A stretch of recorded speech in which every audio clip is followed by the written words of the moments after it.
On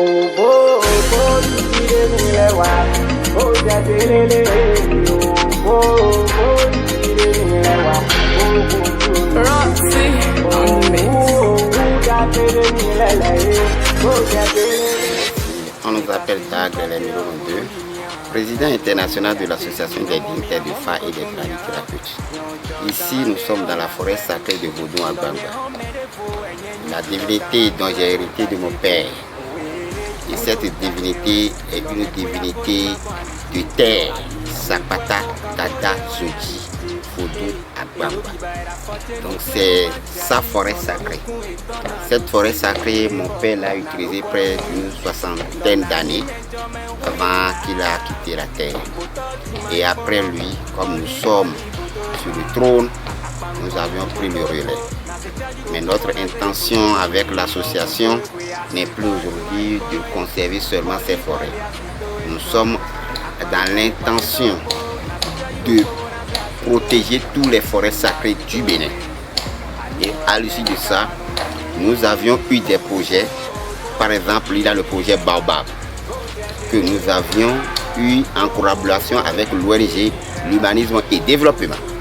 Et il nous donne beaucoup de baobabs que nous plantons dans les forêts sacrées. Parce que nous avions constaté que le baobab n'est pas un bois d'œuvre.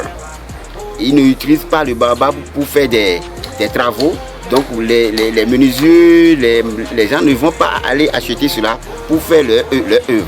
Donc comme c'est un grand arbre et qui a encore de force spirituelle, nous avions vu, mais pour conserver les forêts sacrées prochainement, il faut des baobabs dans des forêts pour qu'il y ait l'aspect sacré dont nous cherchons pour ça. Donc à l'année 2022, nous avions eu à planter 4000 baobabs dans les forêts sacrées de la commune de Tofo. Cette année, nous allons continuer à planter des baobabs jusqu'à 10 000 baobabs et dans toute l'Atlantique d'ailleurs. Parce que nous voulons conserver les forêts sacrées, sécuriser les forêts sacrées et faire développer les forêts sacrées. Ici, c'est un couvent de Vodou, mais c'est une forêt parce que au sein de l'endogène, l'adepte doit comprendre aussi les vertus des plantes, les racines, les écorces, les feuilles, ces vertus. Donc les plantes que vous allez voir ici sont des plantes uniquement que médicinales.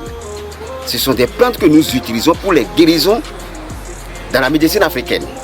Donc on ne s'arrête pas seulement sur le vaudou, mais on va aussi dans la médecine africaine pour pouvoir guérir aussi les maladies à travers nos connaissances. Donc nous formons encore nos adeptes dans la médecine africaine.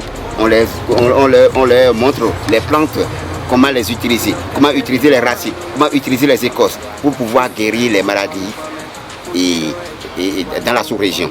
Donc c'est une promotion encore de la médecine traditionnelle que nous faisons encore avec les forêts sacrées.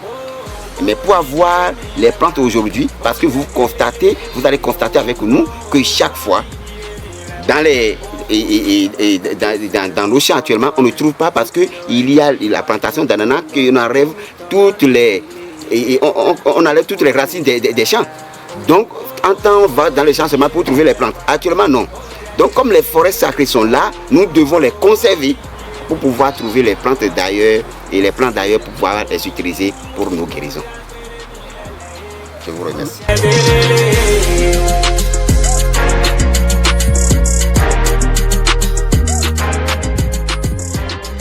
Yellow, yellow.